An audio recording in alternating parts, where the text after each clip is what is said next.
Hi guys, welcome back to my channel. If you're new here, my name is Amber.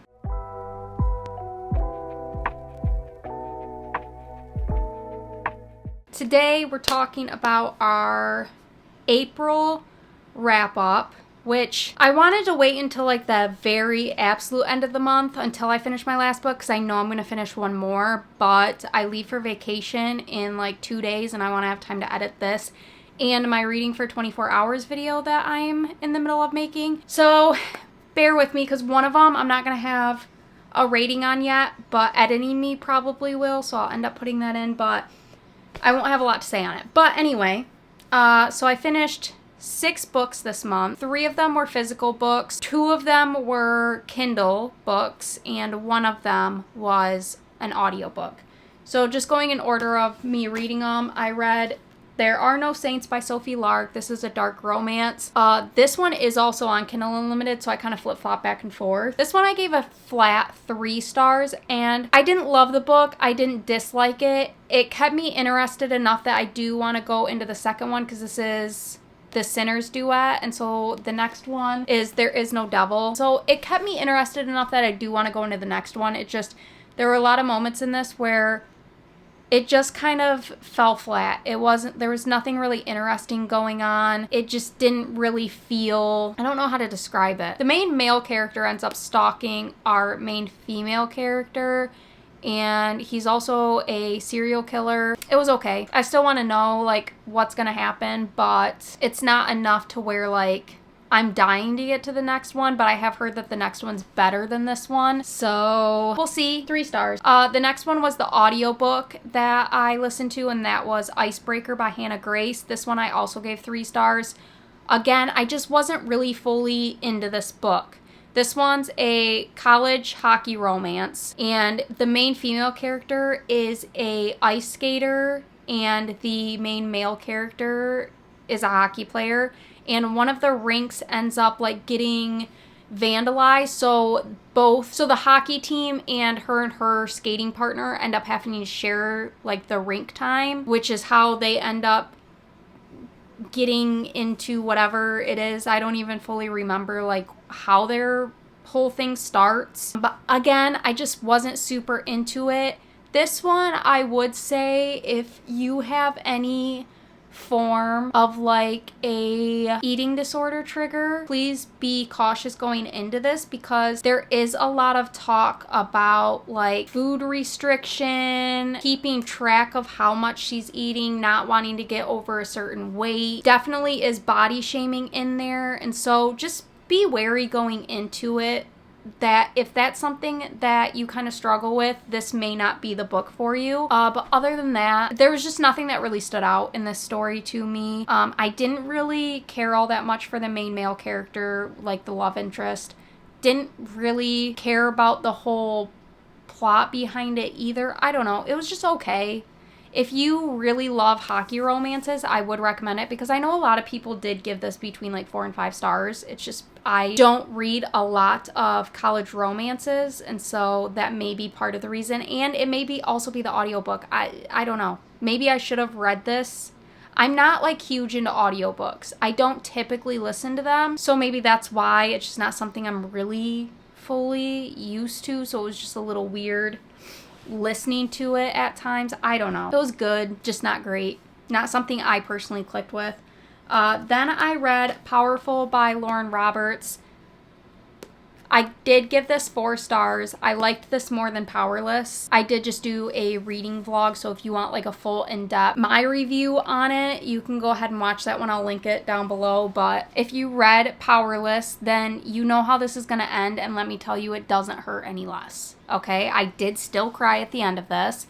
This one did definitely help me get out of my reading slump because that whole reading vlog was me trying to get out of a reading slump, and this was the one that I had finally finished. Out of 3 books, I had finally sat down and actually read this one.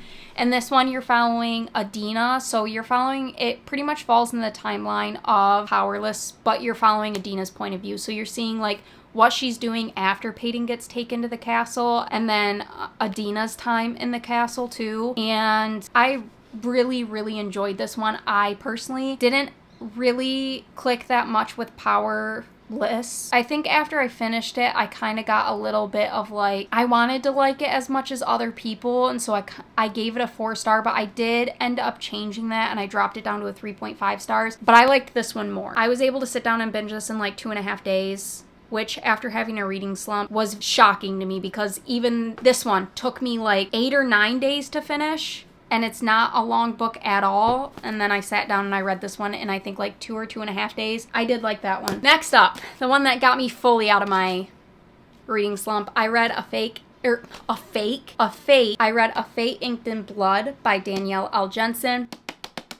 I gave this 5 stars. This is honestly my first 5-star in a while, I think. I loved this. I absolutely loved this book. I could not get enough of it. I couldn't stop reading it. I'm not going to go full in depth on that because next week's video is my 24-hour video. I'm hoping to have that done and edited before I leave so I can have that up by next week. But that one's going to be me rambling on about this book, so I'm going to give you the gist of it. This is Norse mythology. You're following our female main character who is blessed by the gods. There's a prophecy that she is the one that is going to unite all the kingdoms under one king, and that king is going to be the one that rules her fate. And so she gets tangled in this whole entire mess, and you're pretty much following along that journey of her like learning how to control her powers, but also trying to keep her feelings for said king's son. He's I keep wanting to say Jarl because of playing like Oblivion and Skyrim, but I think with like Norse mythology, they're really called Earls is how they pronounce them. I don't know. I could be wrong. I could be so wrong. But anyway, that's what he is first, but he thinks that he's going to become king by controlling her fate. But his son is who he makes her protector, I guess you could call him. And she's fighting feelings for him while also trying to learn how to control her powers. And it's a whole journey in itself. I loved this book, every second of it. I really did not have any bored moments in this. The banter is top tier and it starts right away. Like on page 10, the banter starts and it doesn't stop the whole book, and I loved it. If you love the show Vikings,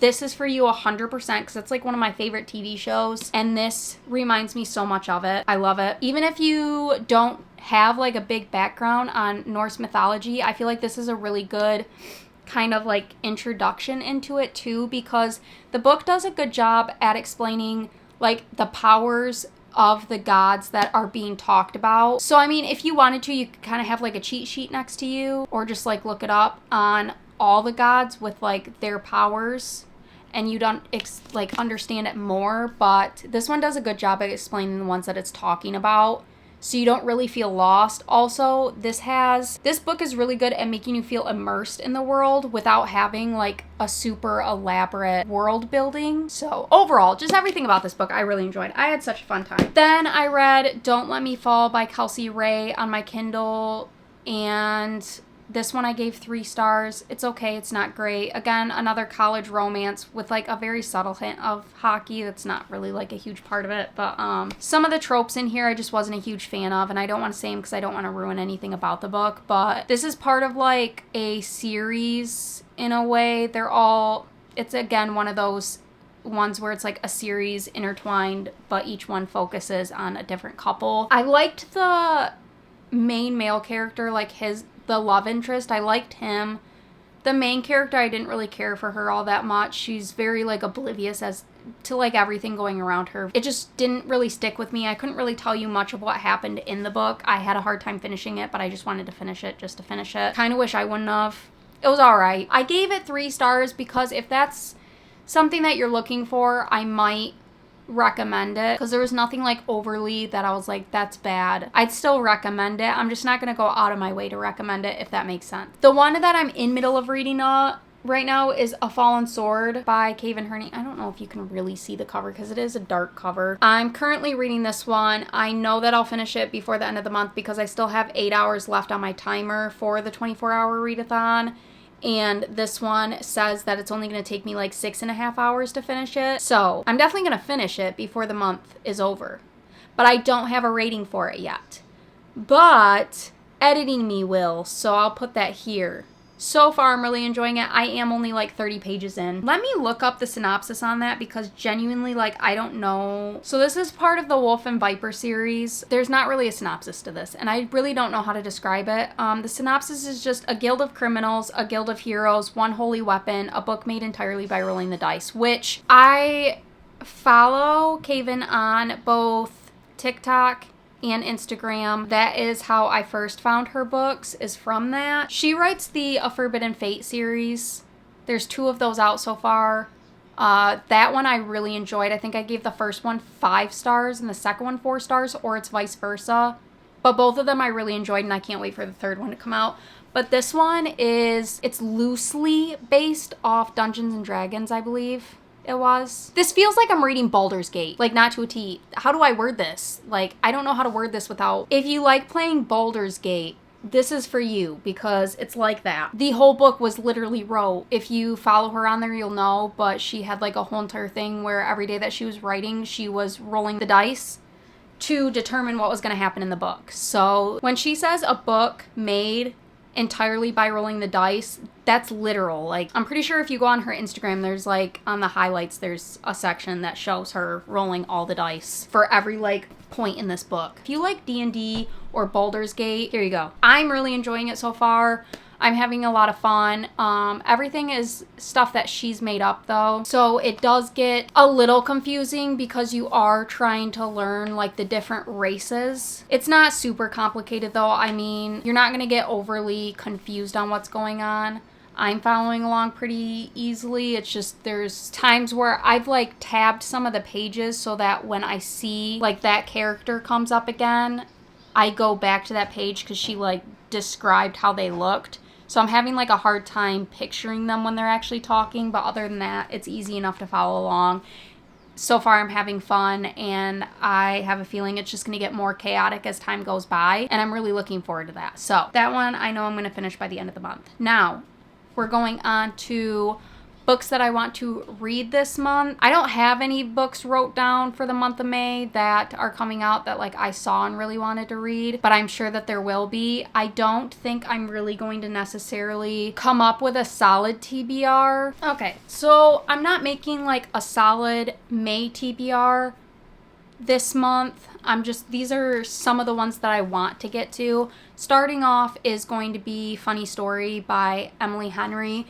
That one just came out the 23rd of this month, and mine's not going to be here until Monday, and then obviously I'm on vacation, so I won't end up getting to grab that book until May 6th, because I get back May 5th, but I won't get home until like 10:30 at night, and after traveling all day, I know I'm not going to want to pick that up, so I'll probably end up starting that May 6th. But then a couple of the other books that I really want to get to this month is When the Moon Hatched by Sarah A. Parker. I wanted to read that this month, April's TBR, but I never ended up getting to it. I may start this. I'm thinking about starting this because this is Kindle Unlimited on the plane. This may be the next one that I start. I also want to get to Heartless by Elsie Silver. This is the second book in the Chestnut Spring series. This one is also on Kindle Unlimited. This one you're following Cade, which is Rhett's older brother, single dad. Then I want to also try and get to The Witch Collector by Carissa Weeks. This is the first book in the Witchwalker novel series. I don't know if this is a whole series. I think it is. I've talked about this a lot. So. Then I also want to get to The Do-Over by Lynn Painter. I did pick up the Barnes & Noble edition of this one after reading Happily Never After by her because I really enjoyed that, so I wanted to pick up more of her work.